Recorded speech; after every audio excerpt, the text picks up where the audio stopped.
Hello, all, and welcome to Sports Wire. I hope you guys can hear me properly. If not, please let me know. But then, I'm doing a live stream after a very long time, guys. Very, very long time. Hopefully, all the audio and connections are fine. If not, please let me know.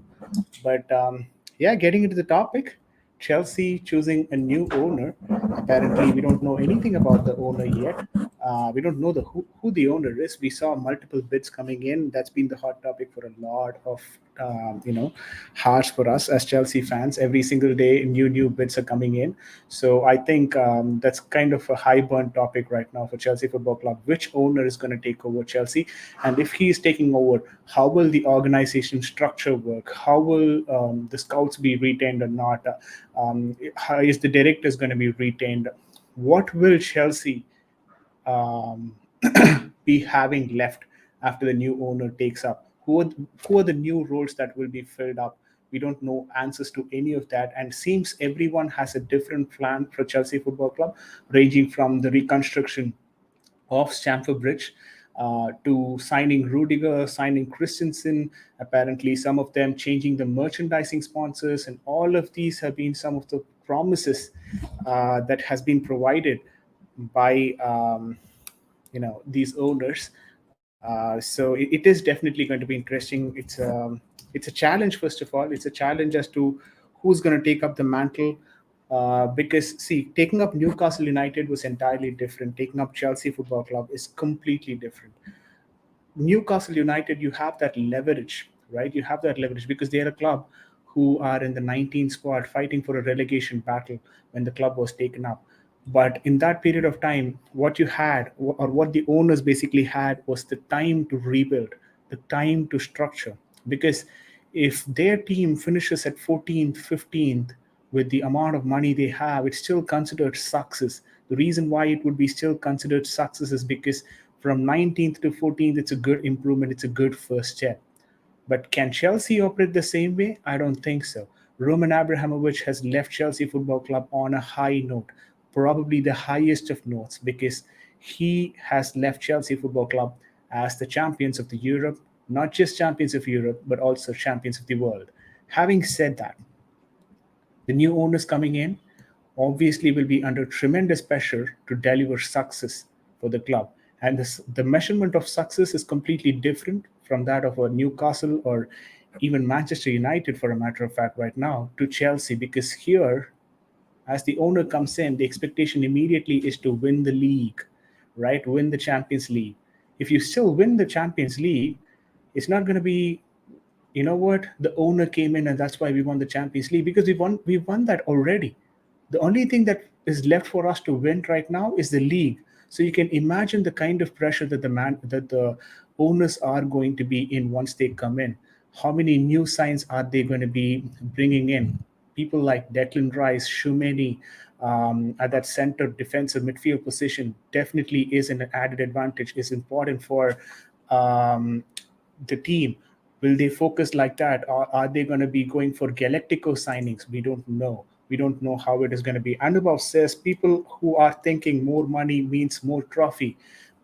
Please see Glazers and PSG. Absolutely, that's a brilliant point that Anubhav has brought up as well, because it doesn't always necessarily mean that when you spend a lot, you get more success, right? Good examples here: Glazers for Manchester United and PSG, of course. They're spending too much, but they're spending on Galacticos who either have passed their prime or on their prime, but then the team has to be built around it.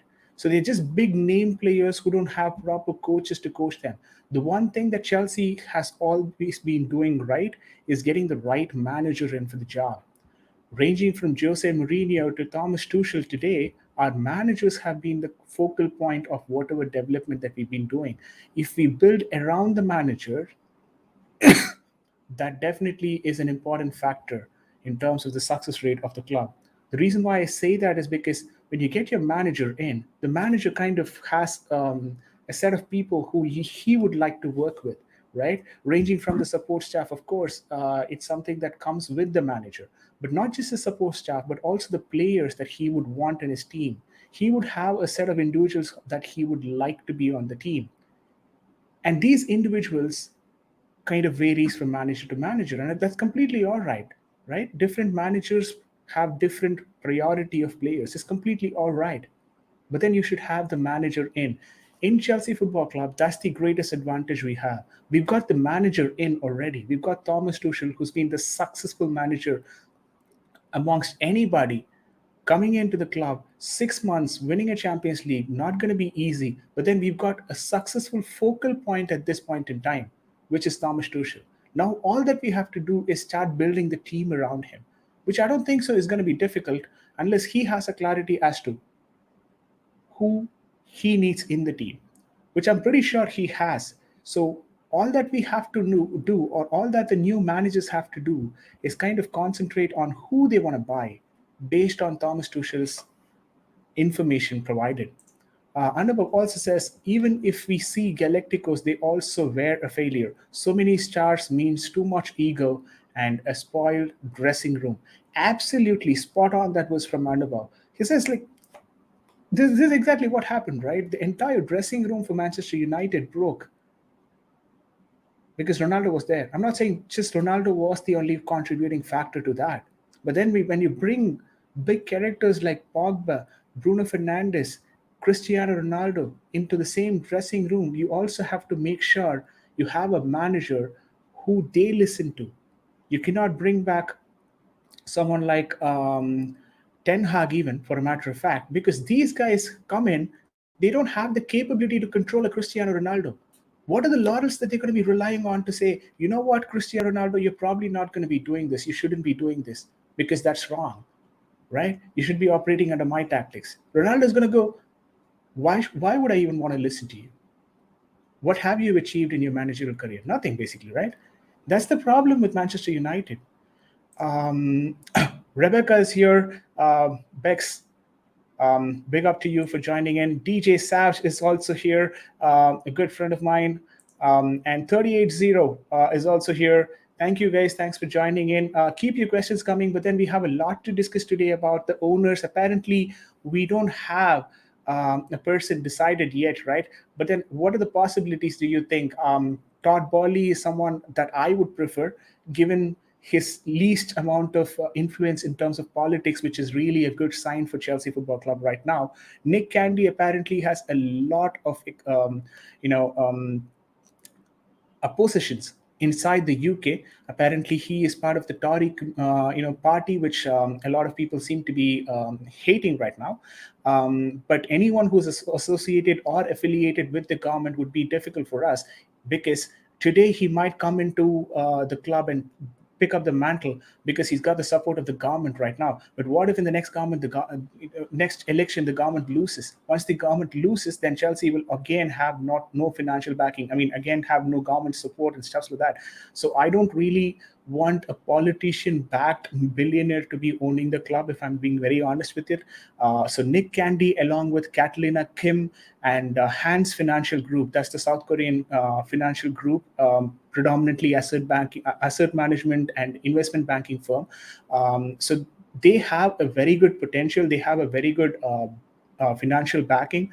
I don't have a problem with Catalina Kim, who is the CEO of CNP Group or Hana Group, but I do have a problem with Nick Candy along with them. That is my concern. If Nick Candy was not part of that blue consortium, given the kind of interaction that Catalina Kim is right now doing on Twitter, she is absolutely the favorite. And who also says Ten Hag needs to get away with the egoistic players, just like the Guardiola did with Ronaldinho and Deco.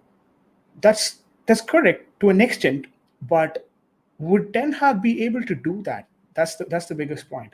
Who do you want? Says 380.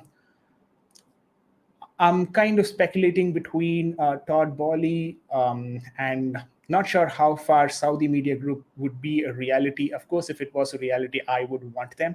But maybe Todd Bowley is more of a realistic expectation at this point in time. So I'm going to stick with Todd Bowley, though. DJ Sav says the final four will be decided today by the Rain Group. 100% don't want the Ricketts or Woody Johnson. Yeah, these two are another couple of people that we have to probably discuss about. Ricketts already coming in with a lot of hatred from the fan base, from a particular segment of the community, the Muslim community, apparently not liking them for the remarks that they've done in the past. And I'm with them. I understand the frustration that you might have to be going through if something like this is being spoken on a public forum by someone who is of a billionaire stature.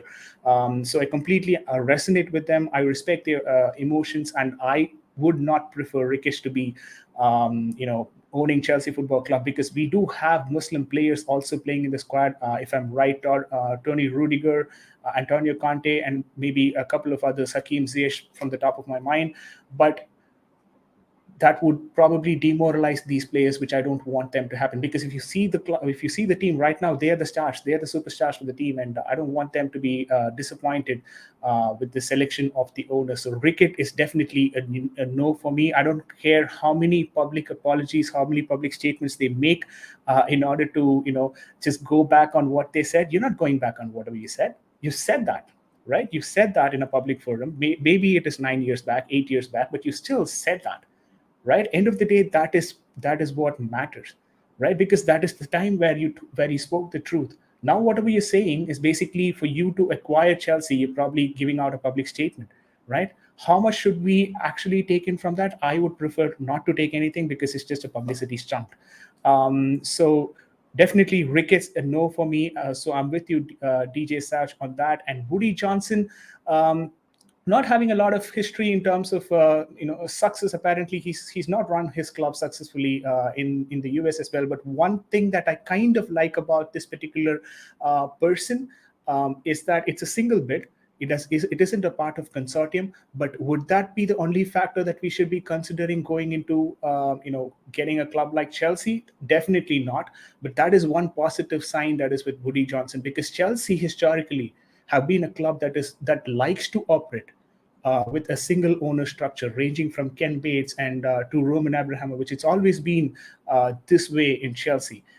We like to operate with just one person as the owner. It kind of makes the decision-making ability a bit easier. The organization structure that was built in Chelsea, that is still present in Chelsea, is also dependent, or is also based on the ownership structure, where this is one owner.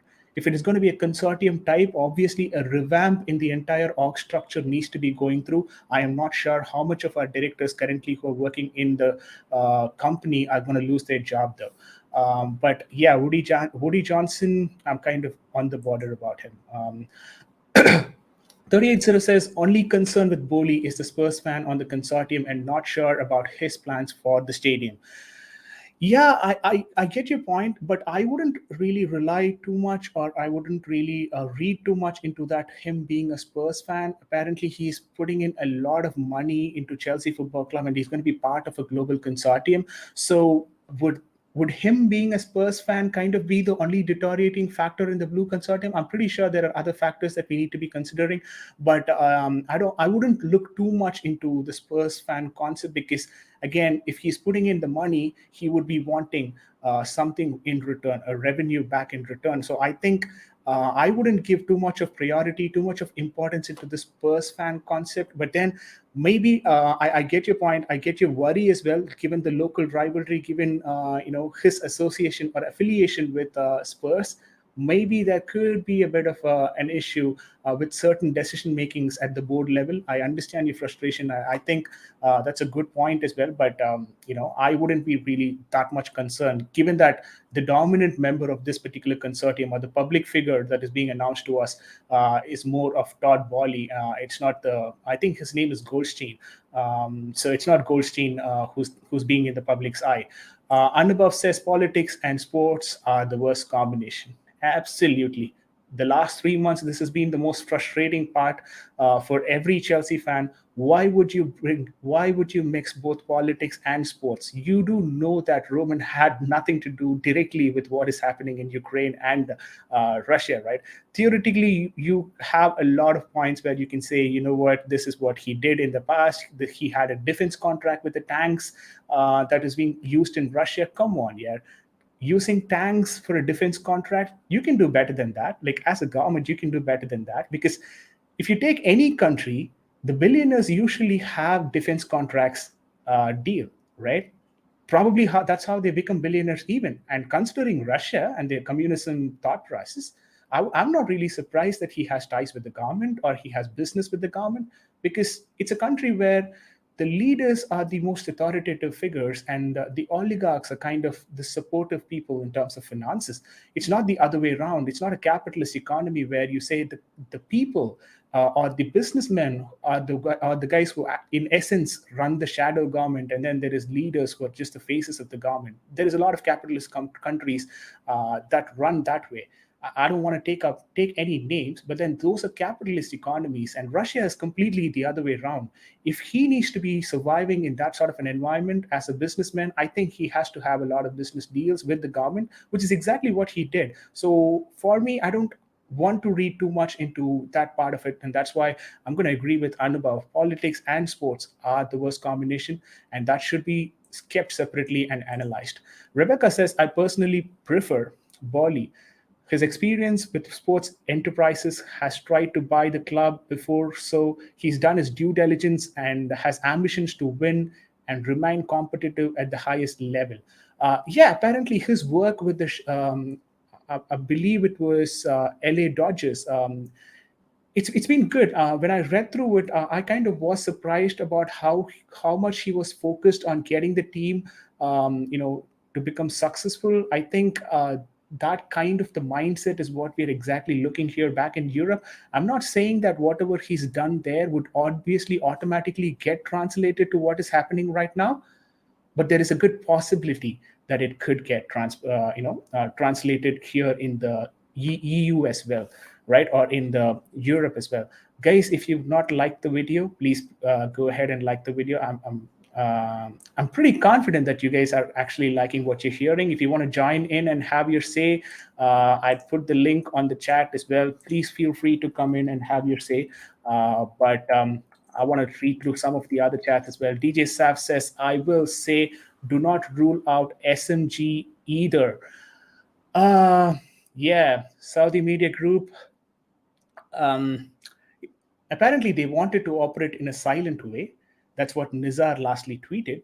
But how much can we read through it? I'm not really sure. And one thing that sometimes people do not understand, or people fail to consider, is that immediately when we say Saudi, we are excited about the money that would come into the club. But one thing that we are also forgetting is that that is also a consortium. It's not different. It's just that it is also a consortium, but then it's more Saudi-based consortium, right? Every single place where Saudi consortium, Saudi Media Group is mentioned, it also says the Saudi Media Group, a private consortium. That's how it is being represented. So they are also a consortium, maybe not a US or a multi-country sort of a consortium, but then they're still a consortium. So decision makings are again going to be slow. That much I can pretty much tell you. We've got 38-0 joining us. I'm pretty sure you have changed your name. I can recognize you once you start talking, but 38-0 is not something that I've heard before. But go on, buddy. Please introduce yourself. Tell me about this owners, and yeah, over to you. What's up, BJ? Nice to finally hop on. So about the owners, I think Bowley is probably the most preferred candidate at this point in time. But I'd like to find out what he has to say about rebuilding Stamford Bridge. Do you have any info on that? This build, yeah. So right now, in one of the tweets, he did mention, or one of the tweets that came from Pius, there was mentions around Stamford Bridge being reconstructed. But I'll be very honest with you, 38. Oh, I don't think so. It is going to be practically feasible. I don't think so. It is going to be considered as a priority for Todd Burley, given the way that he has moved back in LA Dodgers as well. I think his priority would be to remain successful more and then start, investing in in the infrastructure of the club. That's probably what I interpret, or I can interpret from, that particular consortium, at least the way that they move in the, transfer of ownership.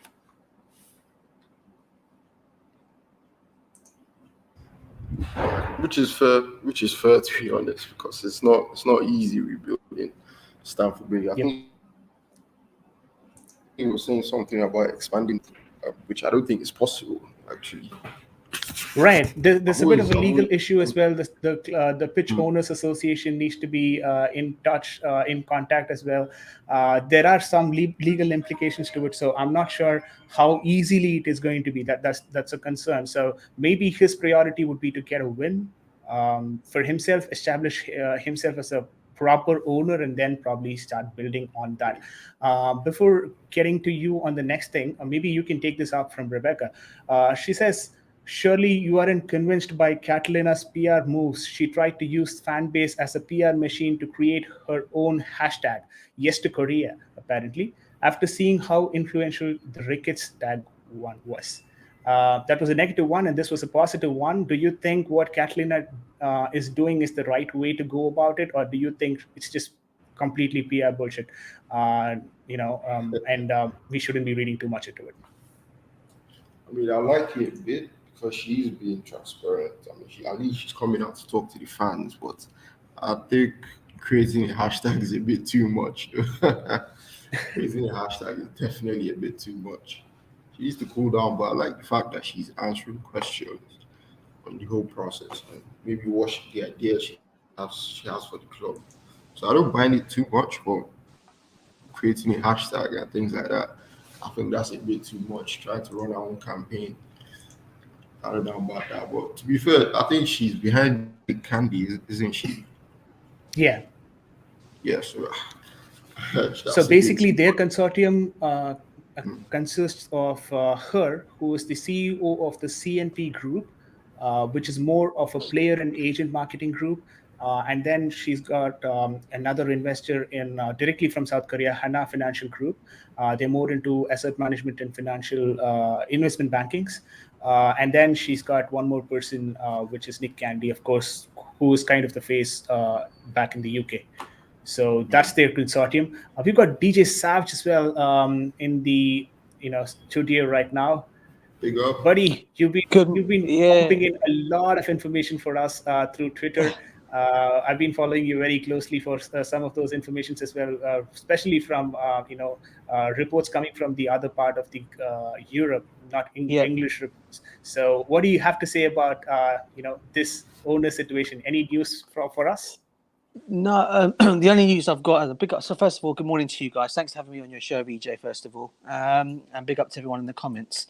Yeah, Big up. the only news I've literally got is what I said earlier on one of the comments. I do believe today we're going to know today from the final group. Today we'll go through by the Rain Group who are the final bidders for today. Who's going to be put forward to the next stage? We obviously don't know. I mean, I think we know two of them on that list is probably the Bowleys and probably the Ricketts. The other two, I don't know who they're going to be. I'm only guessing. This is only guesses. I'm thinking one of them will be the Saudi Media Group, and I don't know who the fourth one. It could be the Candy Group as the fourth one. So I think those four could be the ones that could be mentioned as the last four to get put forward to the next stages. What the reason why I was saying not to rule out the Saudi Media Group is because we've said it already. They're silent people. They don't want to be much in the public eye. Whatever they're basically doing at this moment in time seems to be all under cloak and dagger, if you like. Not wanting anyone to know anything about it.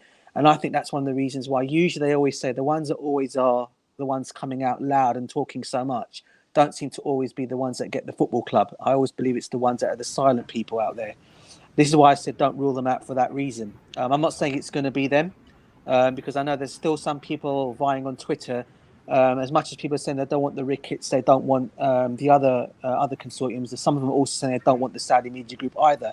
So it looks like we're in a bit of a situation of who could it be. Now, if it's not going to be any of these guys, it could be someone completely different that could just come in completely and someone we've never even known about. Like Roman did when he brought us back in 2003. No one knew of this guy. He just walked through the door and no one knew of him. So it could be someone like that could come as well. So from the news I'm getting, from what I understand, is basically what I've just said there. And also the fact that Roman Abramovich, as you guys probably would know, he pumped in another 30 million yesterday for Chelsea to get by in terms of for the rest of the season. This is why I think the process could take a little bit slower. And people were saying they want it done within 2 weeks. The government want a quick sale.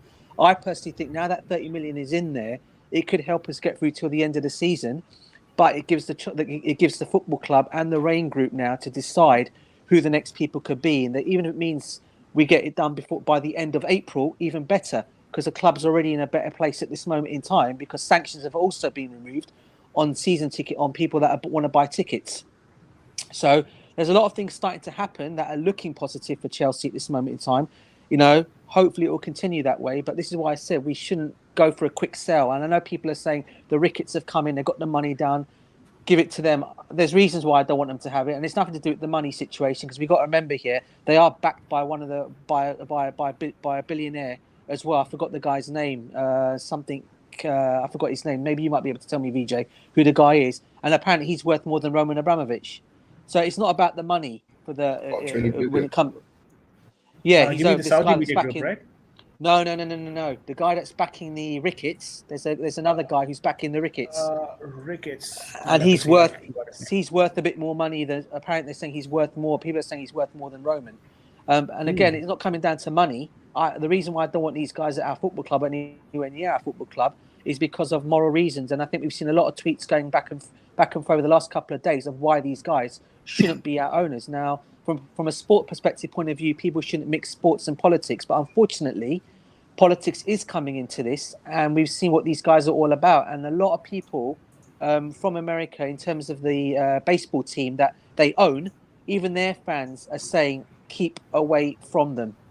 Because I know from what I'm hearing from the baseball team, he seems to be cutting back on salaries for those people there. He sells their best players in the baseball team. We don't want someone like that coming to Chelsea. Imagine him doing that same thing at Chelsea. Sells our best players, cuts the salary loss on the players. This is going to be a dead loss for our football club. This is why I don't want this guy anywhere near us. Not just for that reason, but more to the factor of the moral reasons that I've been bringing up. And we all know what those moral reasons are, beginning with the big R word. And that's why I don't want him anywhere near our football club. Absolutely, and we do have a history when it comes to European clubs, especially clubs like Chelsea, Tottenham, Arsenal. When it comes to this racial abuse topic, we kind of get emotional about it, and the whole UK is also going through that sort of a mentality shift, especially when it comes to racism and all this stuff. At this point in time, would you want to really encourage one such character? I'm not really sure about it, but I'd let you guys answer this question from Rebecca.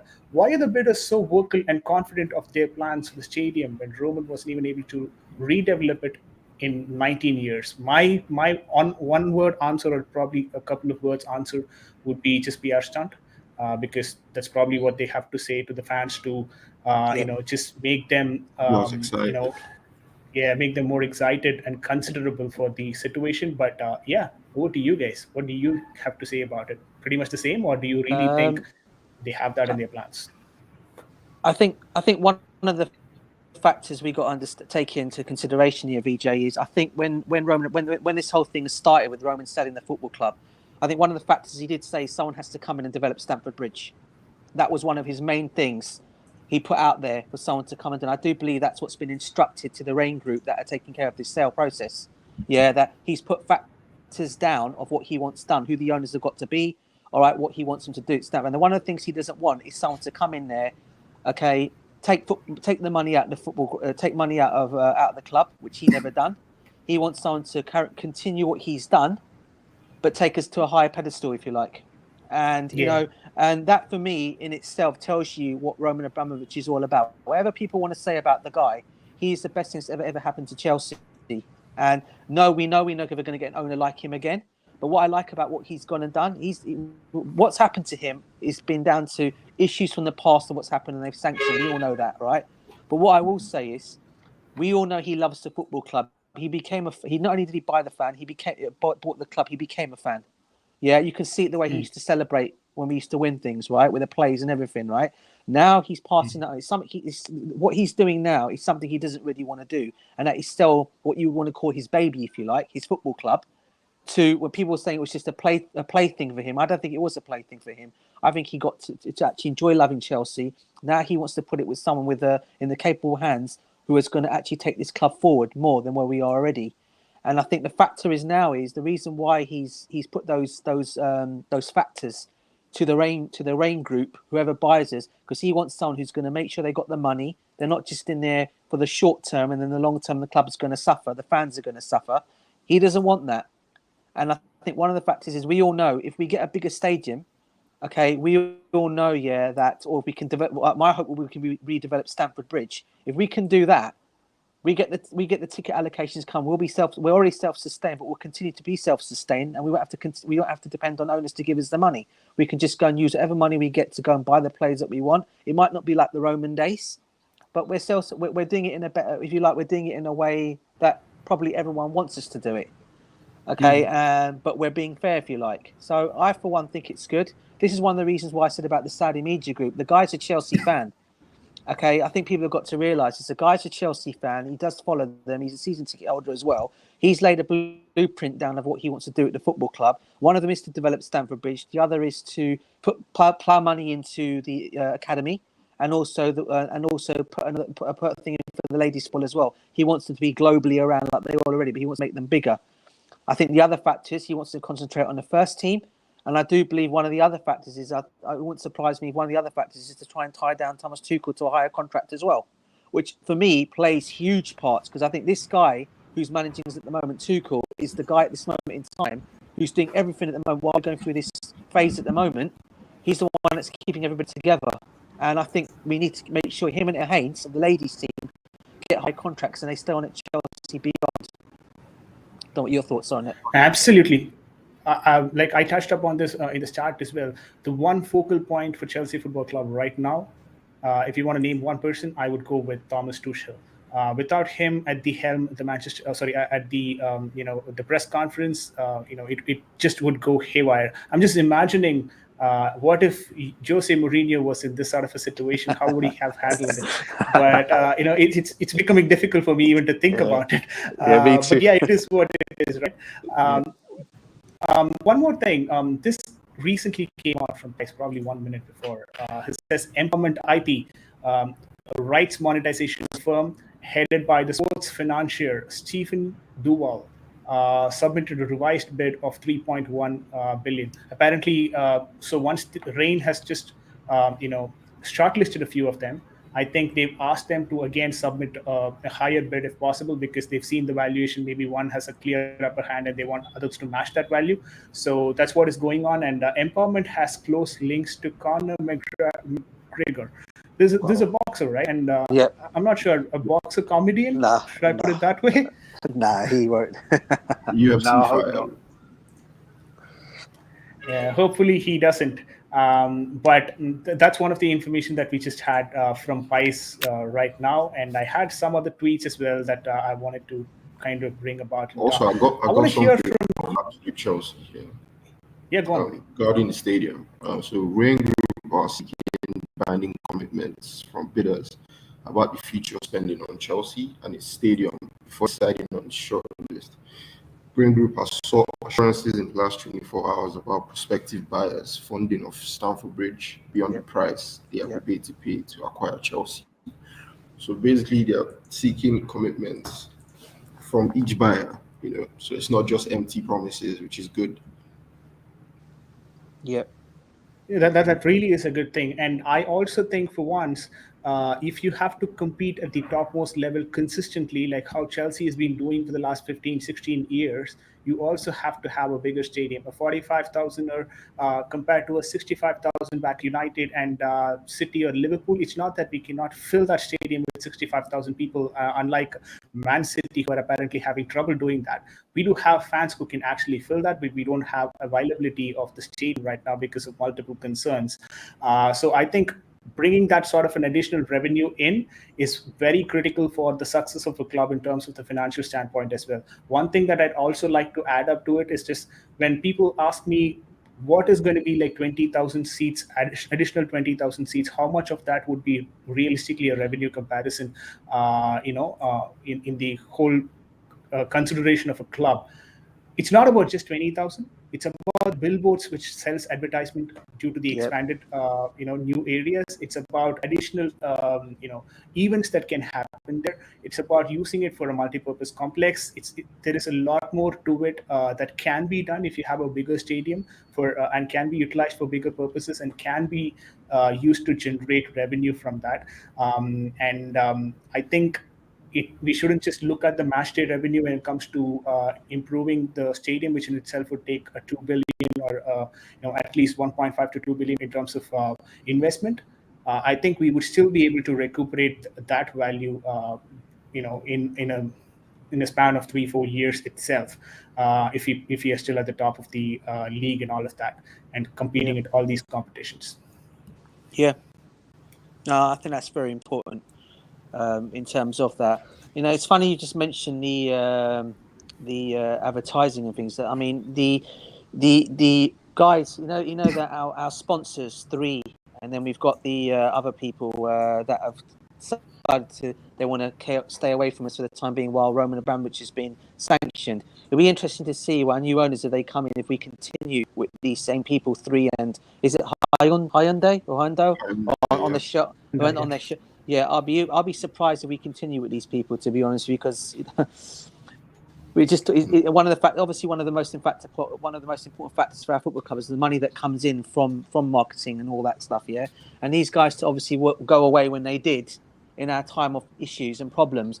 Would you guys be happy for them to still continue to be the sponsors, or would you be happy for them to actually say, you know what, you didn't stay with us while we were going through this, now we're going to go and choose get other sponsors on? What would you say on that, VJ? Yeah, I'll answer that. I think 38-0. If he goes first, then I'll probably surprise from that. Sorry, 30-0. I don't have a different view for that. 38. Okay, I'll be honest. Buddy, I don't mind. Can you give us your name? I probably have to. Understand. Yeah, I know. So. It's kind of weird calling you 38. But 3, I think 3 can, to be honest, they can leave. I'm not too bothered about 3. I mean, Hyundai can stay, but 3 can actually F off. We got them in front of our shirts, so I believe we can get something better. So 3 can leave, to be honest. But Hyundai, to be fair, it's just a chief sponsor, so I don't think it brings in that much revenue. So they can stay, to be fair. But I think for 3, we can definitely find someone better. But they left us when we were down. Get your point. So this is how I'd put it, right? In terms of cancellation of a sponsor, it can have a huge repercussion for anyone mid-season to cancel it, because usually sponsorship deals are not one-year deals. It apparently spans over a period of 3-4 years. So I'm not sure how we have actually signed that contract with all these different entities cutting across businesses. So if there is a good potential, if there is someone who's actually towards the end of the contract, if there is a entity who is working towards the end of the contract and they decide to cancel it, it wouldn't be a huge loss for Chelsea. But then if someone is in the middle or at the start, I think Chelsea would have to take in a lot of loss as well. Would we be in a position to do that? I'm not so sure about it. So I think a lot relies on how the. Sorry. We signed a 3-year contract with 3, with an option for another year. So I think we're 2 years in now. That's the thing, right? That I think I would be more focused on that. Definitely in terms of adding brand value, I think both of them are huge brands, and the decision they took is something that is looked at as a problem, right, for Chelsea Football Club and Chelsea fans. But globally, they just want to get out of this mess. Right, that was their intention ideally, but then it kind of backfired on them, is what I'd say. The way that things happened for them post that. But I would be more focused, to answer your question, DJ. I'd be more focused on how that will kind of impact the Chelsea revenue, and I think the decision will be taken based on that. Yeah, because I mean, correct me if I'm wrong on here, VJ, because I know you're in finance. I'm in finance as well. But what I understand when you're in contracts, you sign a contract. And unless obviously you're tied down to that contract. Now, from what I understand, if someone pulls out of a contract, they have to pay that money back to you, don't you? Unless you're the one that's got to pay, they got to pay the money to you if they decide they want to walk away from you, or if you decide you're going to walk away from them in the middle of a contract, you pay that money back. Yeah. Good. Am I right in saying? The party that walks away will have to pay the money, provided all the obligations that are supposed to be met.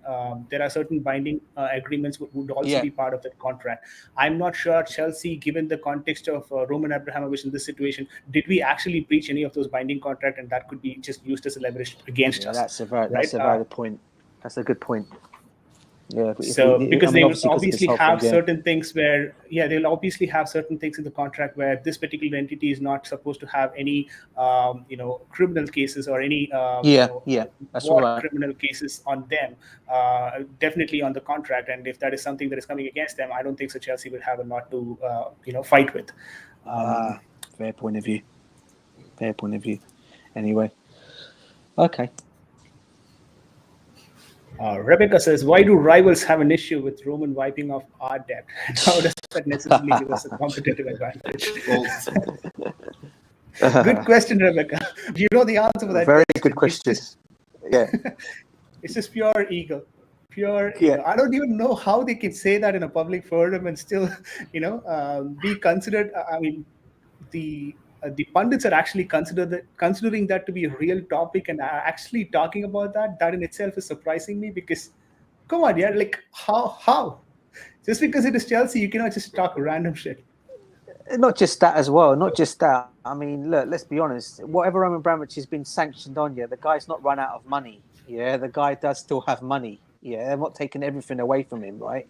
So if he's got that money still lying around somewhere to say, okay, I can pay off that 1.5 million, as he said, he can do it. Now, most owners we know from other football clubs, and I'll mention them, and I'm happy to mention them, Arsenal, let's call it Manchester United. They're in that kind of situation. They're supposed to be more bigger than they are. Well, in terms of their fan capacity, they're bigger than us in terms of that.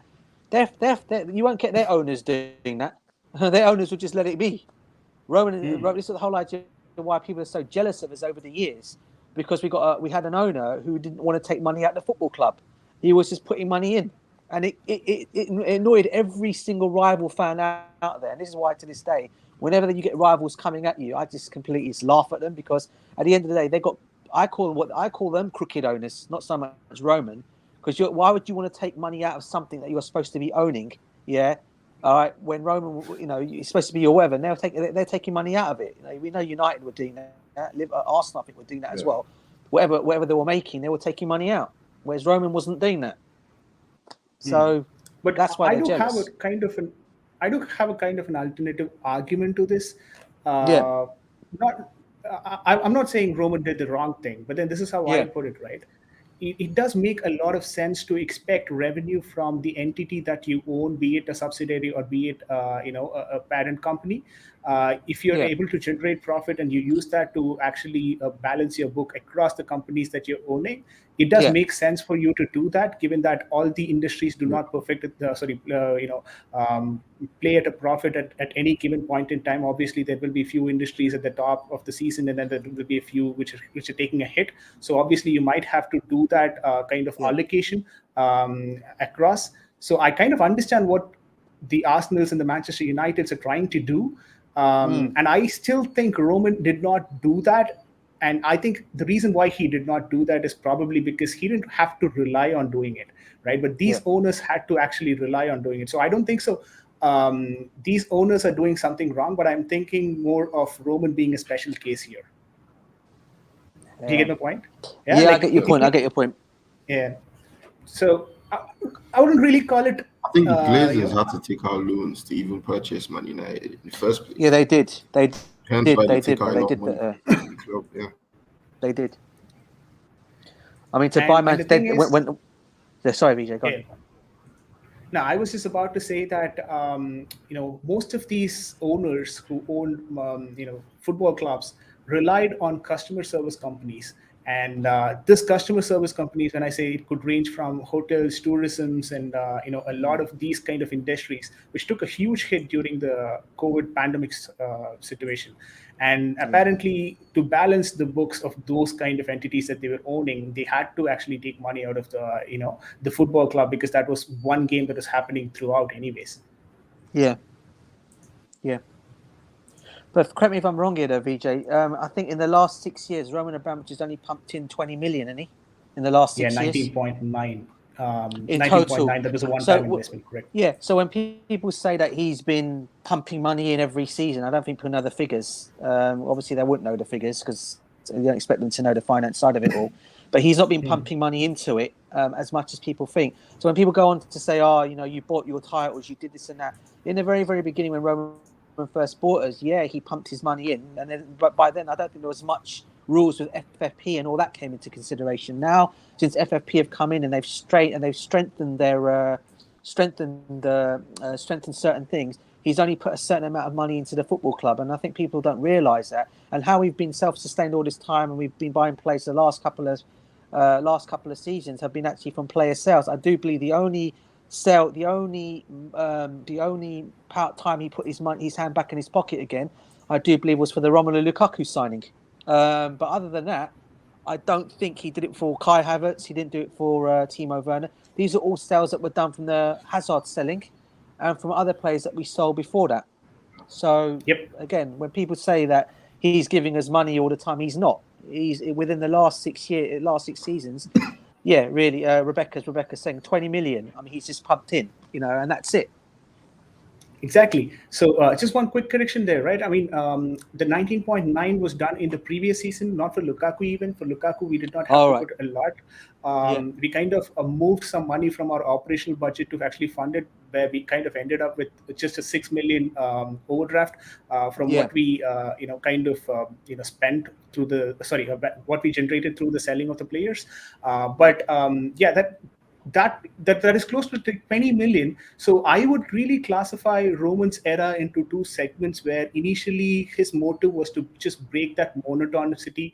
I'm not even sure if that is a word, but amongst the Manchester Uniteds, Liverpools, and Arsenal's being the big three and kind of dominating the entire league, he had to funnel in those monies to be as competitive as they could be. But once he started doing that, FFP regulations also started to get stringent, because he was always finding new ways to bring in money to the club. Yes. And as and when he was kind of funneling in money, these guys were putting in restrictions on top of restrictions. So at one point, it was like too much of restrictions that the other clubs also started getting impacted, right? And then that is the point where Chelsea also kind of became more sustainable. The first 10 years we kind of spent. The next 10 years we kind of became self-sustainable with the kind of academy that we've developed, the kind of environment around the club that we've brought in. Now we kind of the biggest club in the UK. Possibly even the Europe. So I think his working model was amazing. The operating model, if you want to call it, was amazing. One thing that we kind of missed out on was proper scouting system. That is more on a hindsight, is how I'd put it, because if all that signings had been successful, we wouldn't be sitting here and saying that point even, right? So it's about those conversations that are more on the hindsight, because you don't know how these players are going to be playing, right? That's more of a realization point, but that is something that we can probably change. But otherwise, I don't think so. We had any issues with the operating model, and I'm completely against people saying that, you know what, we bought trophies. We didn't buy trophies. Come on. No, that's jealousy, bro. That's just jealousy, mate. I mean, I think people got to remember. Yeah, it is. And I'll be honest with you, I've been a fan long enough to know we won trophies pre-Roman Abramovich. We didn't win the Premiership title before he came in. I think last time we'd won the Barclays League Division, as it was known back then as, 1955, right? Obviously, but we did win other trophies, including a European Cup, a Super Cup, like FA Cup, right? Cup Winners' Cup, yeah, and also people don't realise we also did make history. We were the last team to win at the old Wembley Stadium. And then the new team. Then when the new Wembley Stadium was built, we were the first team to win at the new Wembley Stadium. A lot of people don't take this history, or people don't realise that. Okay, so we're not a tin pot club, as people like to call us. A small club that can't, that bought our success. We only started being our success in 2004.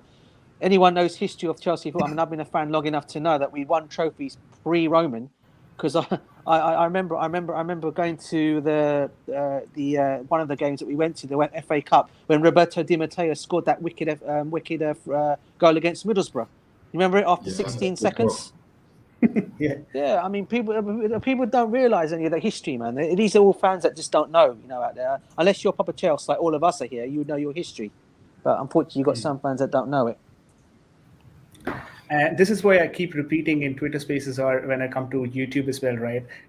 The problem with fan bases usually is that they're all of so much different age group, and people have too much different opinion and perception that it kind of sets some sort of a soil on the people who are actually true fans who know their history, because there are people who can be emotionally vested, who knows Chelsea history completely, and then they'll be talking about Chelsea from that perspective. And you might have some kids running purely on emotions on that particular game or the game before that, or probably that season, right? And Yeah. there's a difference in the way that they both look at Chelsea on the whole, but then both of them have the equal platform to actually express their opinion, and that's when it becomes sometimes irritating for the people who actually know their stuff to hear things like that. But yeah, it is what it is. I think we have to live with that. Rebecca says, oh, she's got a question. What do you think are the chances of Marina staying under the new ownership? That's a good question. She's Very still good one question. of the most powerful and feared negotiators in the football business, and has gotten us amazing sponsorship deals. That is Nike, except for the t-shirt part. Yeah, they're good sponsors. Yeah. Does someone want to take that question? I'll let what's his name answer. I've been told. I'll let what's his I'd name like answer first. Okay, go on. No, No, you go answer on, first, bro. Go on. No, bro. You Okay, answer first. Seriously. To be fair, I'd like Maria to stay on, but only as our chief negotiator. I don't want her to be our director of football, nothing like that. Strictly in charge of negotiations and bringing in sponsorship deals. To be fair, that's the only way I'll keep her. But I think Roman is. I don't know whether this is true. I saw it on Twitter. He's trying to buy a Turkish club, so he might take her there. But to be fair, I'd like Marina to stay. I mean, even if it's just for a couple seasons, just that transition period, hand check have to be there. And I don't want her to be our DOF though. Nah, no chance. Very, very good. I mean, he's not just a Turkish club he wants to buy. He also wants to buy a Brazilian club, I do believe, as well. I think Really? I think it's Corinthians. I think. Wow. I think it is them. I think he wants to Guessing buy he watched the them. finals. Or is it Fulham? I can't remember whoever it is. It's one of the two he wants to buy. I can't remember which one it is. Yeah, I mean, look, if you were to ask me now, right this moment in time, guys, who do I want to keep at the football club? Bruce Buck or Marina? I'd choose Marina any day of the week. Yeah, because Easy. for me, Bruce Buck, I think, is one of the reasons why the Ricketts are visited Chelsea in the last couple of days. I think he's trying to push for them to buy the football club, and for me, this guy doesn't seem like he's got any morals whatsoever. It seems. I mean, all these things that Roman and Ken Bates, the previous chairman, did beforehand to fight this stuff off that we've been trying to do, and you got this guy now trying to bring these guys in. One of the reasons I've always said Bruce Buck is probably one of the worst people that we could have running our football club or being part of it behind the scenes. I know the guy's a lawyer. I mean, sometimes he should stick to doing that more than doing other businesses within the football club or sitting on the board. Yeah, I think he should stick to that and let the real football people do the work. He was the one who famously sacked Carlo Ancelotti in the Everton corridors. Yeah, which I thought was disgraceful on his behalf to go and do that. All right, and for him, I've never ever respected him for that, and I've never liked the guy in terms of that. And I think, if anyone was to go, it would be him, and keep Marina Gravasky on at least to see this process of the football club going through. And if she can get a place on the board and stay, even better, because I do believe our chief operations David Barnard has now gone on the board as well now. So that's a good thing for Chelsea. He's been at the club for years, and him going on the board now would help see this process go through. So having him and Marina do it all, I'd rather have those two there than Bruce Buck. Absolutely. And I think wasn't this question from Rebecca. Yes. She says, wasn't Bruce Buck also responsible Yes. for the request to play Middlesbrough behind closed door? Yes, that is a major upset, definitely. Yes, Rebecca, spot on. She's so right. He was the main guy who did that. Yeah. That's why again we got bad headlines for that. True. And my answer to that question about Marina is that I'd love for her to stay in the club. How much of that is realistically possible, I'm not really sure, because this is what I've maintained from the start as well. When club ownership goes from a single ownership model to a consortium structure, the way that the board of directors will be structured will also be entirely different. And once that sort of a structure comes into place, the way that I see usually organization transformations happening is that every single member of that consortium will have a couple of members on their board, on their behalf in the board.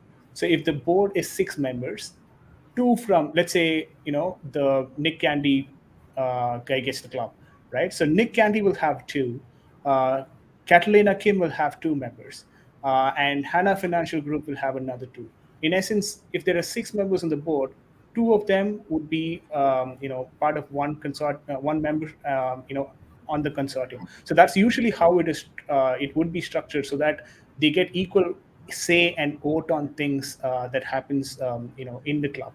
But um, if that is something that is happening, I'm not sure how will Marina fit into that structure, because she doesn't have a leg to stand on right now, right? With Roman as well going out. With their ties to Um, Roman. yeah, that's my concern, and that's probably why I think we wouldn't have that sort of an adaptation phase, or the transition phase that we would all love to see, where Marina kind of transfers those sort of responsibility either to Peter Cech, who's also being very Yeah. good in the recent times. He must stay. I think he could still talk more finances.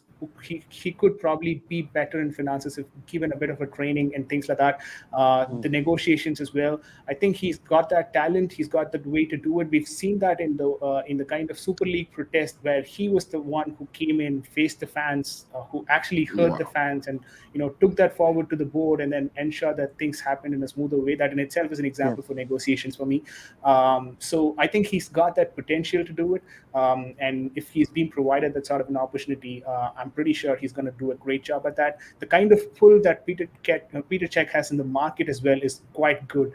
When I say the kind of pull, I'm talking about players from the Eastern European. I'm talking more on the Eastern European talents.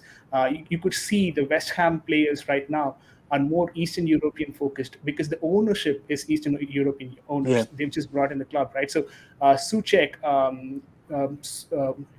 Kofal, I'm not sure if I'm pronouncing his Kofal. name correct. Yeah, Kofal. Yeah, cool. For Yeah, so these guys, all of them are Eastern European players. It's not that they don't have potential, they don't have talents back in that side of the Europe, but people sometimes tend to ignore it. Scouts sometimes tend to ignore it. But then I think West Ham are making intelligent investments in those kind of players, bring them into the league, and they're still able to maintain at that top level with minimum investment. If you see the West Ham's wage budget, you wouldn't believe that is a top 6 competing club. That's a European competing club back in England, because it's still in that 5-figure range, not even gone up above 5 figures. So that's a very good thing. The way that West Ham is being run, I think Kurt Zouma is one of the highest paid players as well in West Ham. So West you can Ham. imagine how, so you can imagine how they're actually doing their wage budget. It's pretty well-run club until now, at least. For them to go to the next level, they probably have to do a lot more. But then getting back to the same point, right? So Peter Cech would be an intelligent choice, and a good shout from you as well. David Bernard, who was heading the director of operations before this, is now moving into a different role, I believe. On the directors. Which would kind of give him even more leeway into the decision-making process. Yes.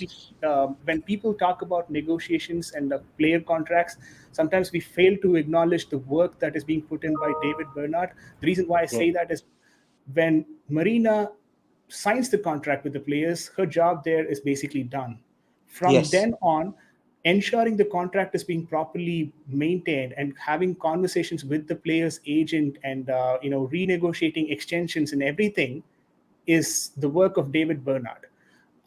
Sometimes we fail to acknowledge it because it's more on the operational side of things, right? And that's why people who are more on the development side of things get more focused than the operations, and that is exactly what is happening here as well.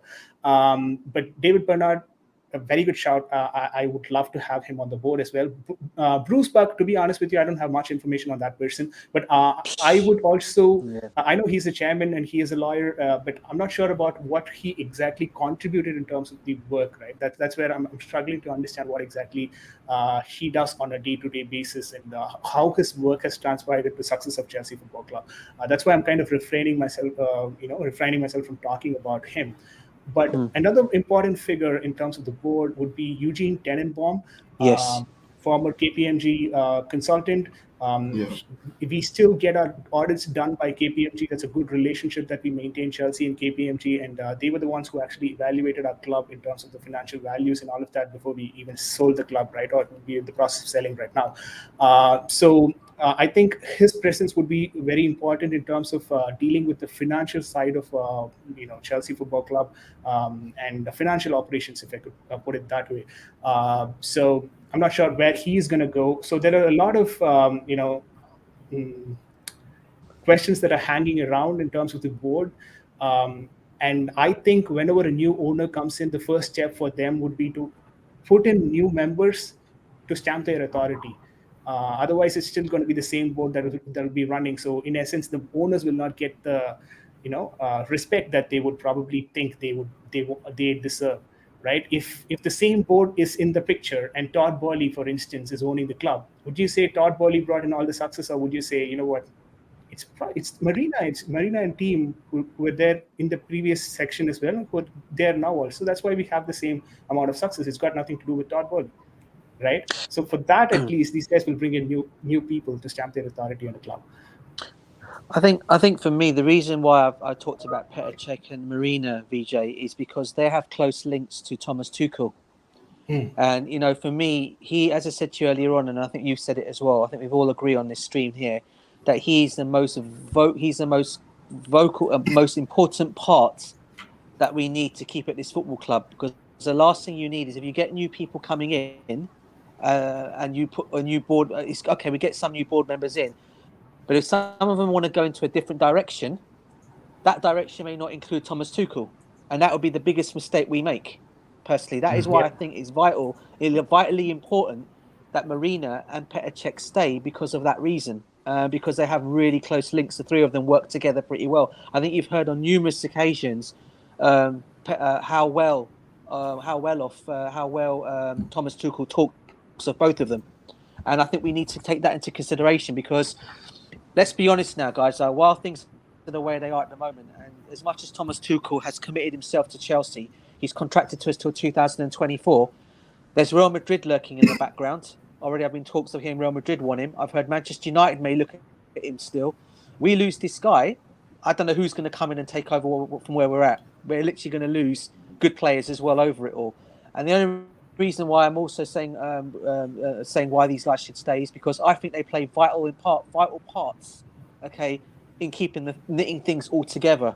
And even from what I understand about Todd Boehly's way of doing things is, he'll come in and do what he needs to do, but all the football side of it all, he'll leave to the experts.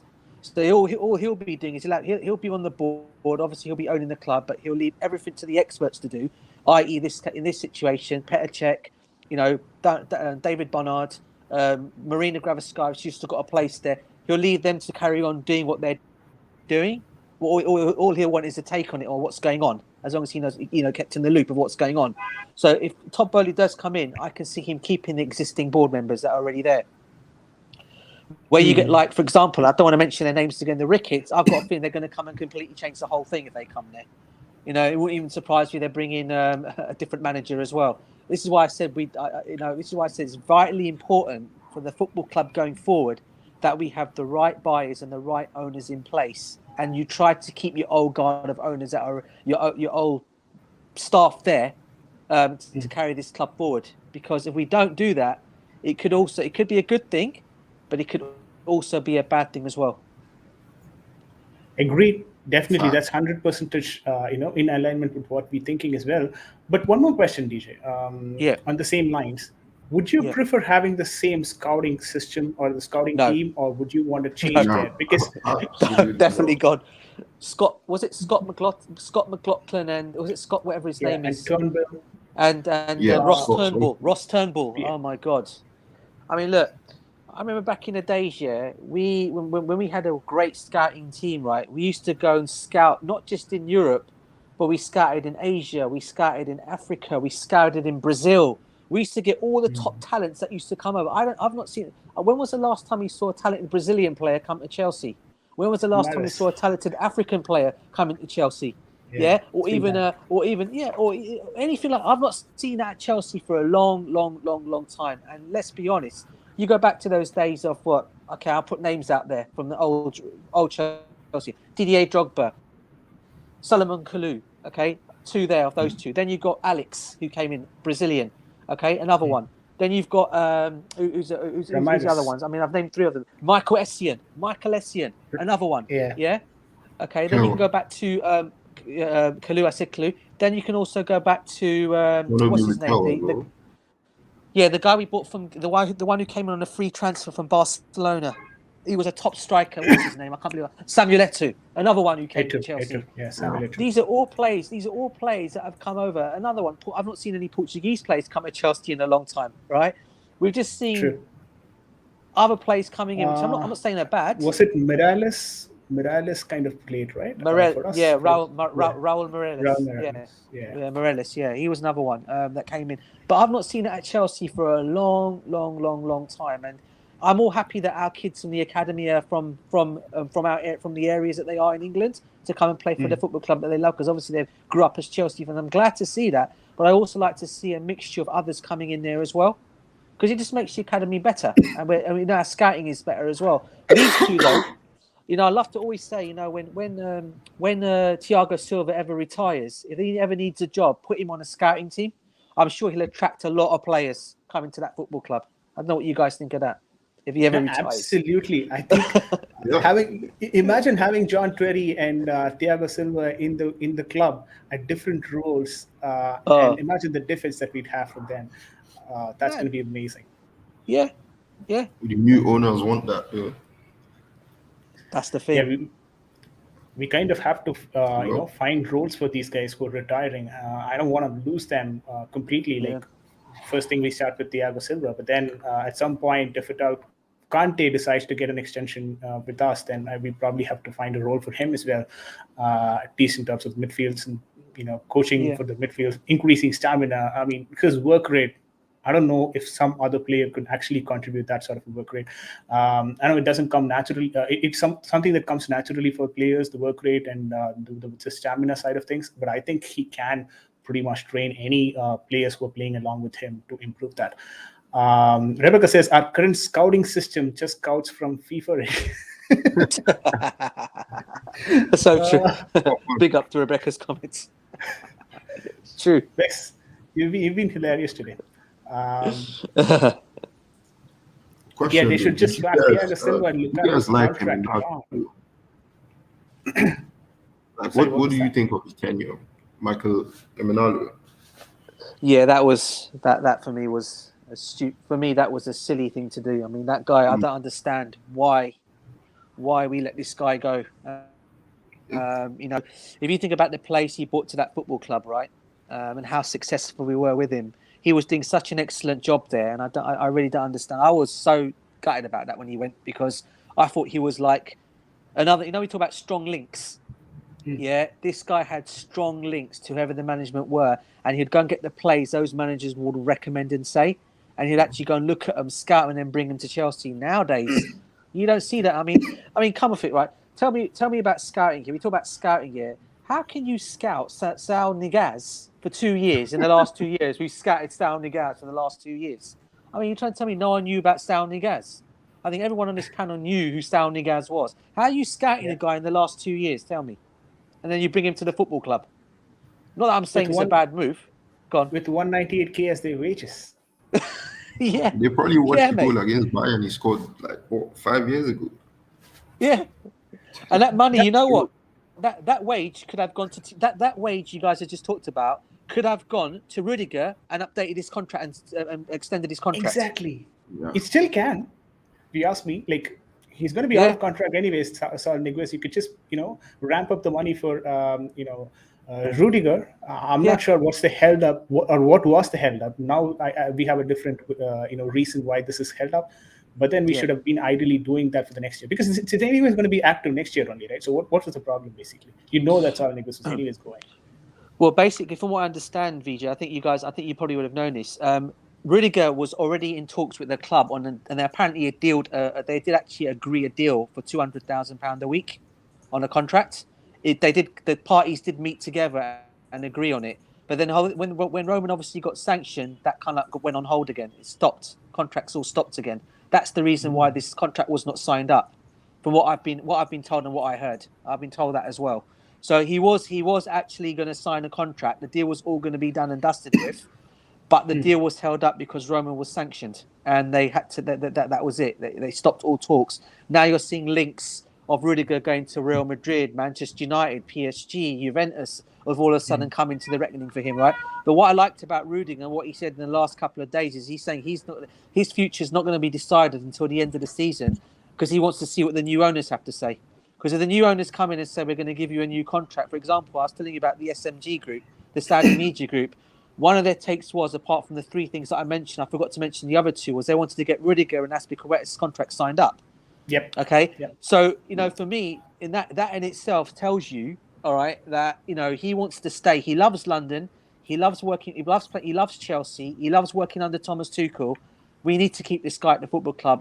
If Christensen goes, I don't want to see him go, but it seems like from what we're reading and understanding, his move to Barcelona is all but done. It's just a matter of just getting, I think, when the summertime comes, he will move.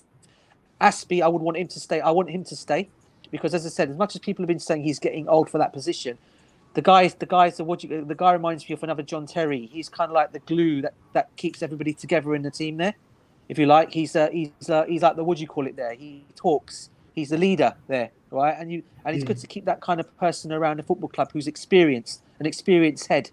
Like Rudiger, like Thiago Silva is, like N'Golo Kante. Now you can put him in that category as well. All these guys, they need to stay, all right? And I do believe they will stay, but again, it's going to come all down to the new owners, because if we get owners that we've already discussed and talked about here, and I don't want to keep going back to the old sign of again, I can see that, and depending on who they are, I cannot see Rudiger, Ziyech, Kante, and Sarr staying at the football club if those other owners were to come into the football club. That would be bad for everyone else. And even if they're staying in and playing Massive for the loss. contract, I'm not sure if they're going to give that 100% effort. Nah, no, they won't. Not under those. I mean, as much as they love Chelsea, they will do.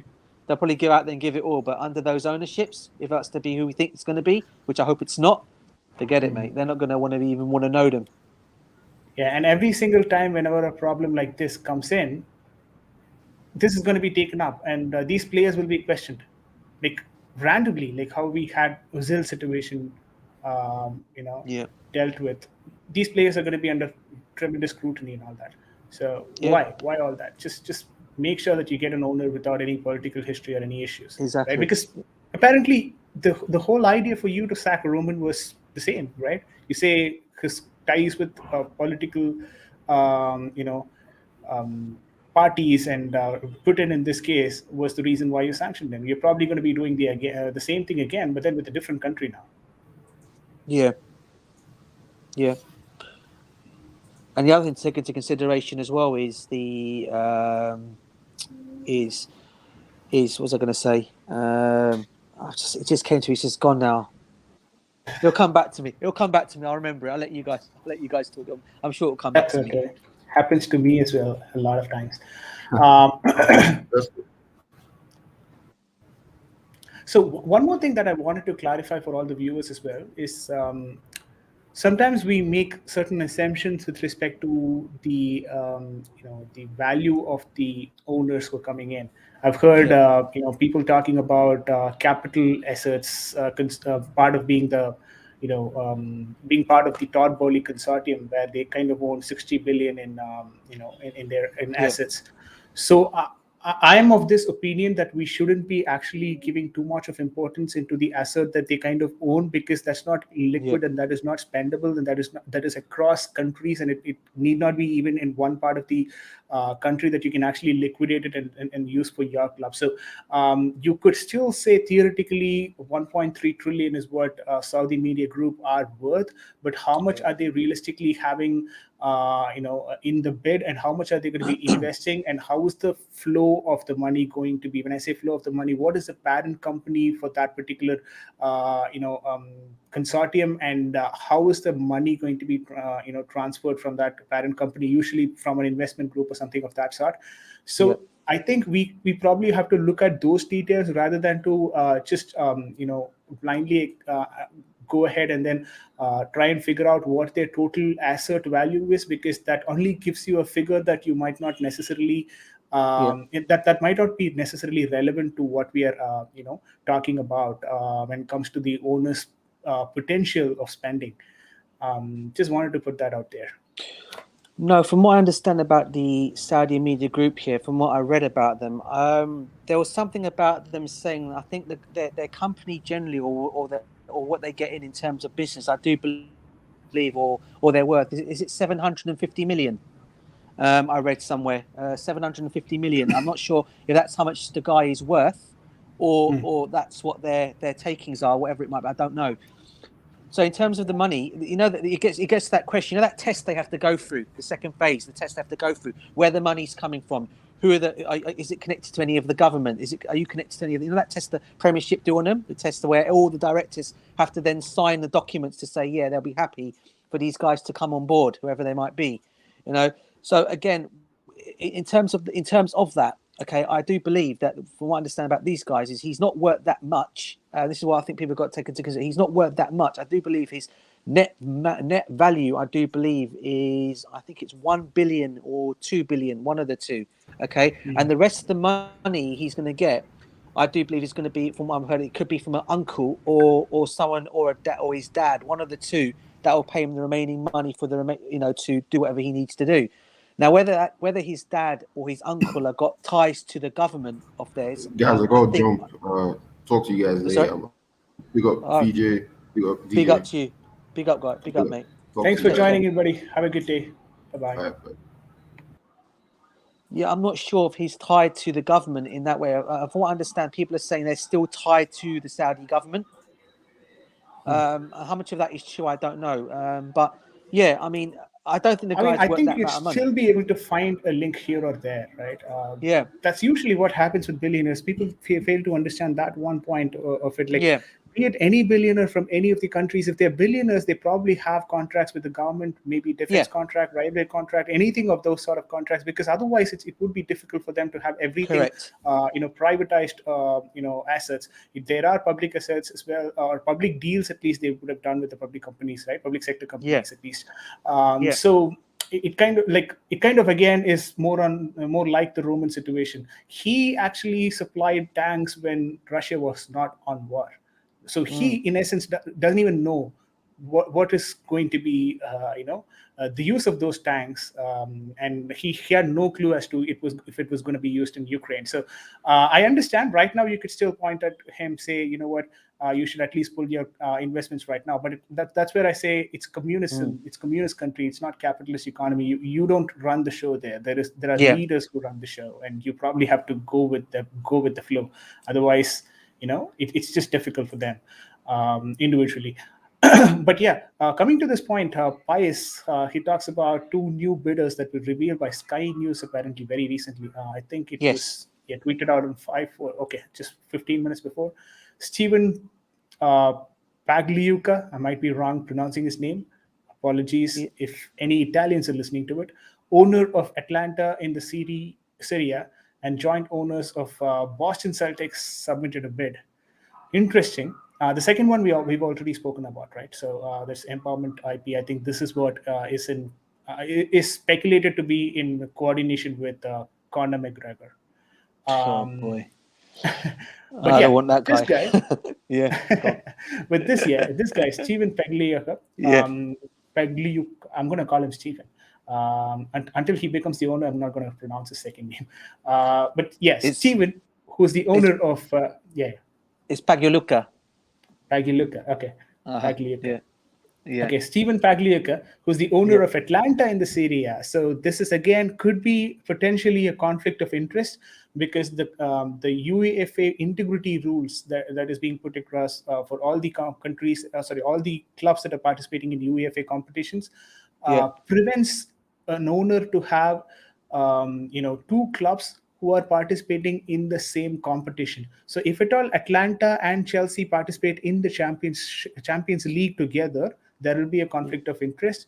And even then, the kind of conflict of interest that they actually call for is like 50%, anything over 50%. In Premier League, if you have two Premier League teams, right, you cannot go overboard 10% in one of those clubs.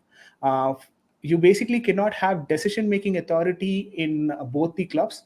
For you to not for you to prove that you don't have decision making authority in that club, you have to show them a certificate where you own less than 50% if it is European club, and if it is Premier League club, if it is another Premier League club, basically you need to show a certificate which proves that you own less than 10%.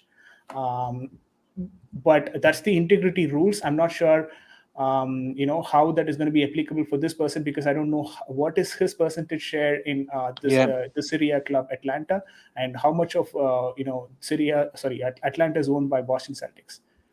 Yes. Look, for one, if we're talking about conflict of interest here, then then obviously, then that for me will say, then if you're talking, if they can't have any, if this guy's owning two clubs, whatever it might be, then how's it any different from Newcastle and Chelsea then in terms of the Saudi media group? Because apparently they've got some ties to the Newcastle owners, which I don't believe for a second, because a reason why I don't believe it is because they're private investors. These guys are private, the Saudi media group, right? So if you're going to look at it that way, then I'd say to yourself, it's got to be then, you've got to look at it two ways. You can't have double standards here. If they're going to say that this guy can't buy because of, if Atlanta were to reach the Champions League and Chelsea were to be in there, and this guy has a what do you call it, in both the football clubs, and it's not going to look good. Then I would say the same thing about Newcastle and Chelsea, because I for one, don't believe these two have. I don't think they're nothing to do with Newcastle Football Club, all right, the Saudi media group, but they're being told they are. So for me, I don't think that bid's going to go anywhere, to be honest with you, VJ. I think it's just one of those that have been put out there. And, it's not about... I think we're still going to see new bidders coming in until the final four are being picked by the Rain Group. And I think that people will still submit their bids, even though we were told the thing ran out last Friday. The deadline was last Friday, but you're still seeing bids coming in here and there. I also saw, I don't know if you want to go on to it, I saw another one which I found very surprising, the Zarkin Seller. There was another one by another Saudi guy. He's half Saudi and half American.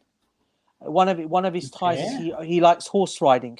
He was another one that was mentioned apparently, but nothing's been said on him as much. They're not saying much on him, which again is telling me they're not saying much on him. Doesn't mean he's out of the eye. Could that be a silent bidder that we don't know nothing about? I do believe that was some. I don't know how long ago it will be now, but it was definitely one of the Zarkin Seller's things. He said on Zarkin Seller. This one, right? That's the guy.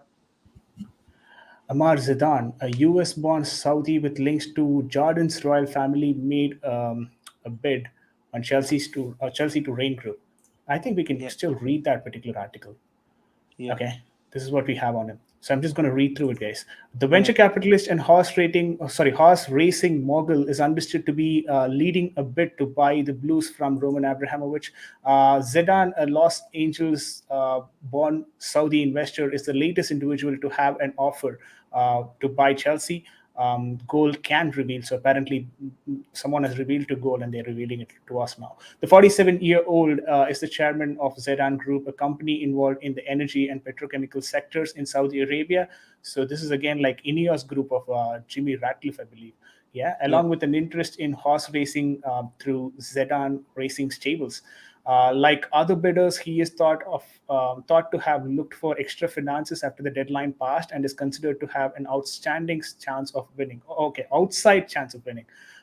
This is the case even with his connection to Jordan's royal family through his marriage to Princess Noor bint SM factored in. Now again, another royal family guy coming into picture.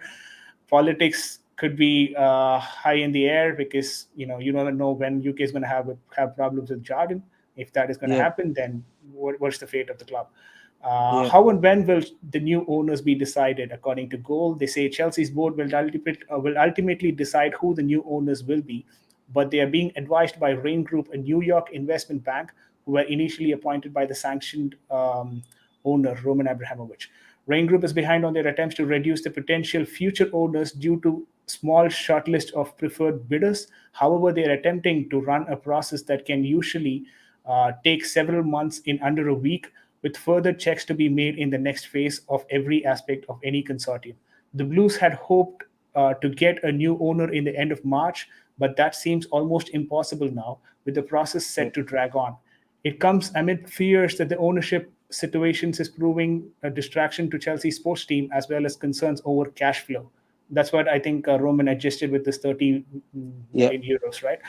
The Yeah. UK government is involved in the process, but won't impose themselves on decision making, seeking only to ensure that none of the money derived from Chelsea takeover process ends up with the Goes to owner London. Abramovich. Who Yeah. else is in the race? There are several bidders. Chicago Cubs owned Ricketts family, Todd Bowley here, Saudi, and Nick Media Group. Candy, and yeah, that's called the Blue Consortium, right? The Nick Candy Yes, that's the Consortium. one. That's the one. Giolinka Viali. Um, Yes. okay, he is Yes. What part a of the Candy's bid he as well. is. He is. He Okay, is. so Martin Broughton is leading another English bid and has brought in Lord Sebastian Coe and a Yeah. Conservative Party MP. Again, some political ties involved. Yeah. They are thought to have backing from Crystal Palace's American owner Josh Harris and David Blitzer, which could be problematic in the process. Apparently, yeah, Yeah. if they are going to be part of the Premier League ownership group already, then I think there'll be conflict of interest. Furthermore, Centricus, the London-based global investment firm, have confirmed their 3 billion euro bid to buy Chelsea. In total, there are 8 known options for Chelsea to work through as they finalize their phase on of their new owner selection process. But apparently, they haven't mentioned when, which which is what I was trying to get from them. But anyways, that is pretty much what is in the article, guys. So there is a new Yeah. person called Zedan, who is a US born Saudi, who has links with the Jordan's royal family apparently because of his marriage to the Jordan royal family's daughter. Has now shown interest in the club. So a couple of Saudis to select from now. Yeah. A couple. It seems to be. I mean, I think I think a lot of this is all coming down to the human acts race, isn't it? That's what I've been mentioning about the Saudi media group and why they can't, possibly why people. I remember seeing yesterday. It was typical of how we do things here, right? In terms of press wise, right? Because all this thing came out about the Ricketts yesterday. You saw a lot of hashtag no to the Ricketts was going around and trending on Twitter yesterday amongst a lot of the Chelsea fan base. What I found so astonished by it all was our so-called journalists that seem to want the Ricketts, and I'm talking about one in particular. I won't say his name because I don't want to get you into trouble. One guy in particular who wants the American, who seems to want American ownership here, didn't bother to go and do all his homework, because if he knew all about his homework and recommending them, he would have gone and done his full homework on the Ricketts family and what they're all about. But now that this has all come out, I've noticed reading some tweets today, he's now taking a step back and coming out and saying, "Oh, we don't know who the owners are going to be at Chelsea." Apparently, and this guy's apparently saying he's got inside information of who Chelsea are going to go and get. Now all of a sudden, we don't have an idea who they are. Yeah, it just tells you what's about double standards all the time, VJ. That to me is Absolutely. double standards again, bro. That annoys me. And then what happened is when this was all going on about the Ricketts yesterday. Oh, how surprisingly! A little article came out about the Saudi media group and a humanity rights came up on the thing about why Chelsea Football Club and why the FA or the Premiership should now tell Chelsea to look the other way with them, and why they should be doing this and that. But the one thing that's still on their side is, if these rules haven't been put in place yet by the FA, Chelsea can still more likely go for the Saudi media, providing there is no ties to the Newcastle people and the Newcastle group. Having said that, if we're talking about equal rights here, then I've also got to say with the Ricketts, you're using the word "are" with them. But then if you're looking at humanity rights with the Saudi media group, I guess it's a bit of both, isn't it? You can't I think favour you one over bring, the you other. bring up a very valid point, right? So, Yeah, do you want? When I say do you, I'm talking about the UK government here, right? Do yeah, you guys want Chelsea to make that decision amongst ourselves, out of yeah, no law that actually refrains us from actually making that decision, or do yeah. you have some regulations that are already in place in the FA? Right. So if you already have regulation placed in FA, why would even Chelsea consider these kind of bids, or why would they actually go ahead and consider those bids at all in the first place? So It's what in true. essence it tells you is that FA doesn't have proper regulations in place to actually stop this from happening.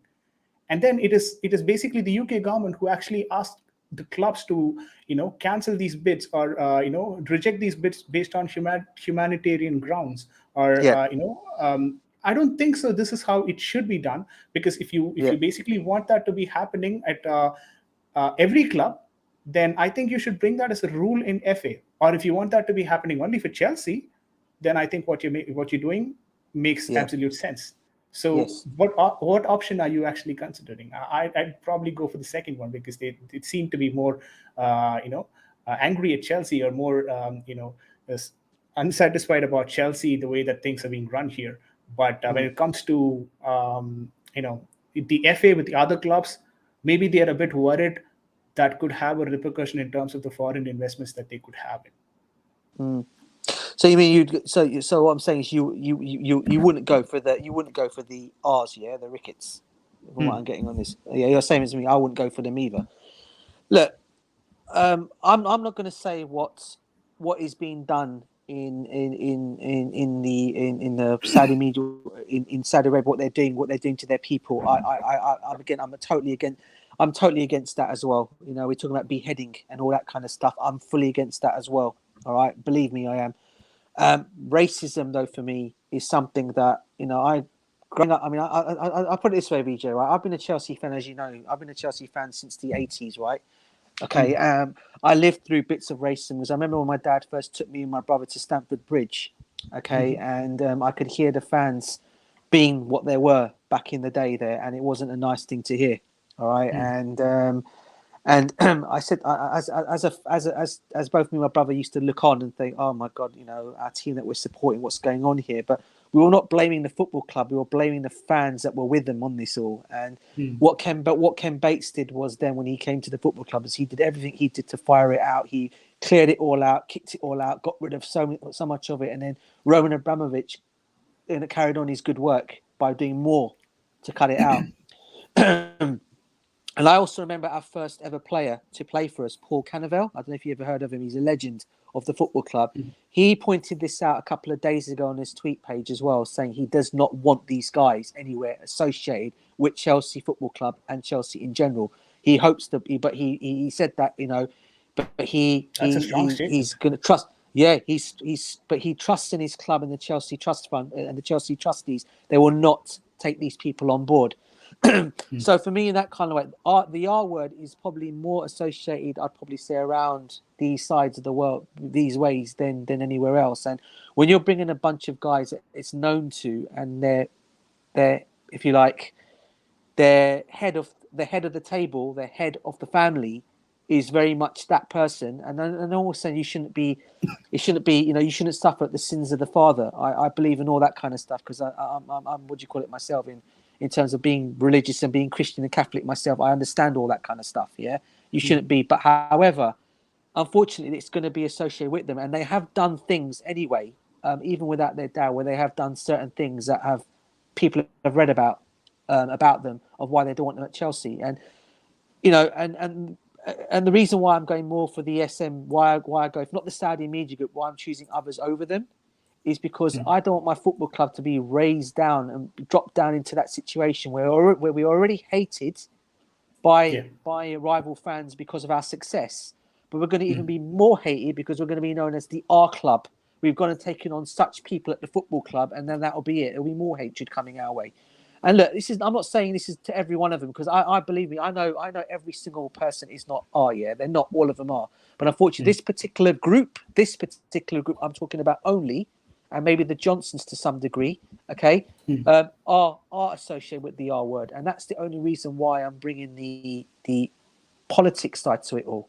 Okay, but Yeah. from a sporting brand point of view, the reason why I don't want them from a sporting side of all, which is the most important factor, these guys are known for selling their best players or getting rid of their best players.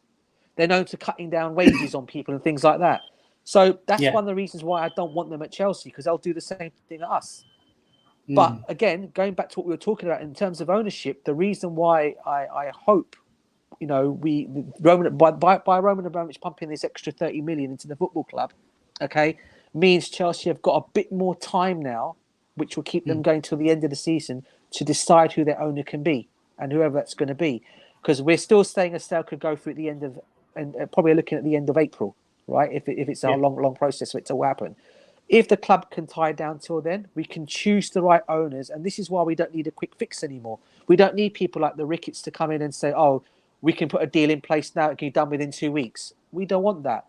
Club's got to be moral as well. Choose the right owner to do it. That the fans are going to get on side on. The fans are going to want to go and support. Support our club as we do. The fans are going to are going to want to have the owners on board. And the first thing you're going to basically do when you come and join any football club, if you're a new owner, is you want to get your fans on side. Now, if your fans are already showing they don't want you anywhere near the football club, that in itself is a big red cross for me to stay away. So this is why I feel the club needs to take their time, okay, bide their time now. We got that money put in by Roman now till hopefully to carry us through till the end of the season. Our sanctions now have been lifted on Chelsea, where fans can now go and buy certain tickets to go and watch games. If you're a season ticket holder, which I'm lucky to say I am, I can go and watch them play anyway. But I know there are fans that haven't got season tickets can go and buy tickets and watch Chelsea play apart from home matches. Okay, but they can still go and watch their team play. That's the most important factor is, that we need that. So this is why I think it can take the time of it now can be taken its time with the getting the owners can take its time a little bit now while this is all in place now. So I don't know if what you think of that, what I've just said. I don't know. You've had points on that. Yeah, I completely concur with with your statement, because the thing is, DCMS is a government board. I don't know how much of scrutiny these guys are going to be actually doing after this particular rain group, puts in their last 4 or 5 members there, because it's a government board. It's going to be operating on its own pace. I'm pretty sure that's how they do it in the UK as well. Though I'm from a different country, I kind of understand how public sectors operate, right? And it's pretty much consistent across all the countries, right? And usually the private sector is a bit quicker than the public one. So if they take their own sweet time to do that, and then these guys have to go through a fit and proper test, it could take a while, and you don't have any say in it, because then you have to again work on how you transfer the ownership, or what are the proceedings around it, and how will you. After that, you have a lot of work that the club needs to do internally as well to get the owners on board and stuff like that. I think what you're saying makes sense. Fair assessment of it as well, because that's probably the reason why the fans are now allowed back in the stadium, and then you've got 30 million being flown in from Roman Abramovich. I think that's the reason why this is happening. Yes. But apart from that, I do have one more question for you. When we talked about this bidders, I kind of was, wanted to touch upon this one also. Yeah. So when I look at football clubs, I usually look at the markets as well. Yes. And when we talk about clubs like Manchester United, Liverpool, and Arsenal especially, the Asian market for them is huge. Yes. Right? It's almost an unbreakable bond, because the Asian market is so huge that they generate maximum of their revenue from that, because the broadcasting rights and the number of people in Asia in itself is huge. So the viewership increases, the broadcasting rights value triples or quadruples most times when it comes to the international broadcasting rights for these teams. Yep. And Chelsea apparently to actually get to that sort of a success, right? We've been working with multiple, so we didn't have this Asian market. We were not able to tap into this Asian market because already 3 or 4 clubs were in that market, playing the top dogs. But we were able to successfully tap into this African market, and to an extent the American market, the North American market to be precise as well. South America is always into Spanish leagues. The players kind of get translated to Spanish, and then they speak Spanish. So there is a bit of a rapport there. So South American market is not something that generally English clubs can tap into. So we were left with Africa, a bit of Australia, where we kind of improved our fan base a bit as well, and America as well, with the advent of someone like Christian Pulisic being in the team, and him being the star player for Chelsea Football Club. Apparently, he sold more T-shirts in America than Cristiano Ronaldo in North America. So that's a good thing if you look at it from a commercial perspective. So Asian market is something that we could easily tap into if you've got people, or if you have owners from Asia. Not saying that we would automatically become the superpower in Asia and all that, because you could also end up like Leicester, who are based out of Thailand. The owners are based out of Thailand, but it doesn't have, they don't have that huge amount of success in terms of international fan base. But one thing I can say is that their fan base definitely have improved a bit, like the number of fans at least. back in Asia. But will Hana Financial Group and CNP, Media Group coming in, have a significant improvement in terms of the number of people who are following Chelsea, the number of fans following Chelsea go up? Because now the Asian community is also going to be in picture. Earlier, it used to be more on the Africa and North America, probably parts of Australia, except for the local fan base, right? The European one. That is always there. But could this be a start of Chelsea being looked at a whole new light? Because once we start tapping into that Asian market, I'm telling you, we're probably going to be generating revenue as great as that of a Manchester United football team. Yeah, listen, I think we've got to remember when we played the World Club Champion final, the Championship final. It was in we picked up quite a lot of huge fan base from around those sides. So I'm talking about around the ways of the Asian market, as you just pointed it out. And going back to the SMG I had group, 50 to 60 new subscribers just because we played Al Hilal. Yeah. So and you can imagine the fans. And do you know who built that stadium? The Dubai one. No, the Al Hilal you mean one. those? Al Hilal one. I don't know. It was the guy from Saudi Media Group. Wow, I didn't know that. Going to the thing, he was part of the one who I think it was Al Nassr. I can't remember. It was one of the two stadiums, Al Nassr or Al Nahi. I can't remember which two stadiums. It was one of the stadiums anyway that they put something. I do believe they own a football club already. I think they're already from what I gather. They either own them or they help build their stadium or help with the stadium build. I don't know if you might want to go and I've got to double check it. I'm sure I read that somewhere. So look. They already are having them kind of guys already know. We already know what kind of operations they're going to do. If they've got that. We picked up quite a lot of fan base. Our fan base was quite high when we played that final as well that time. I don't know if you saw. I know there was more of the South American teams fans in there, but Chelsea also had quite a huge following in there as well. Yep. So in terms of that Asian market, I do believe yes, we can pick up players on that market. We can also pick players up. It's funny you were talking about the South American market as well. We got to remember our players that play at Chelsea. You are talking about Thiago Silva, who's Brazilian. You've got Jorginho, who's Italian, but as it goes, his roots go back to Brazil because he's actually Brazilian because he speaks his first language is actually Portuguese. The same with obviously as the Thiago Silva.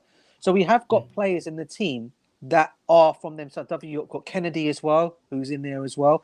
Then you got Emerson Palmieri. Now Emerson Palmieri's got Italian, but as it goes, his background is actually Brazilian. Yeah. So we have got the market to pick up these players and these Spanish players. Don't forget we've had all these players come to play for Chelsea as well. So I believe we've got the market globally, not just in South America and in Europe. We have it in Asia side as well. And yes, we've built that up because we have actually done, correct me if I'm wrong, but I do believe maybe it was some years back now. I think was it Jose Mourinho? It might have been Jose Mourinho. Hi, BJ, you there? Yeah, you're cutting off a bit. You talked about Jose Mourinho and then you cut off. I can hear you. Hey, BJ, can you hear me? Yeah, I can hear you. Hello? Yeah, I can hear you. VJ. DJ Seb, I can hear you, buddy. You might have to rejoin a bit. All right, so guys, that is pretty much what we have for the day. A wonderful segment where we talked about multiple Chelsea owners, the prospective deals, and what is going to happen. We'll do daily streaming at this point in time, probably. Yeah. We've got DJ Savs today. We got Rebecca, Harsh, 380, all of them contributing today with their thoughts on the ownership thing. I'll keep you posted as to what will happen after this as well. There's a lot of news coming in when it comes to Chelsea. Mr. Maddie as well is here. Hi, bro. Same here as well. So, yeah, hopefully things improve. We get a new owner and things go smooth from then on. But right now, it's time for me to sign off as well. It's been already 1 hour and 45 minutes in the stream, and it's been a great stream. It's been a good talk with the international Chelsea community, and I love that as usual. See you on the other side. Until that, this is VJ signing off. You guys have a great day.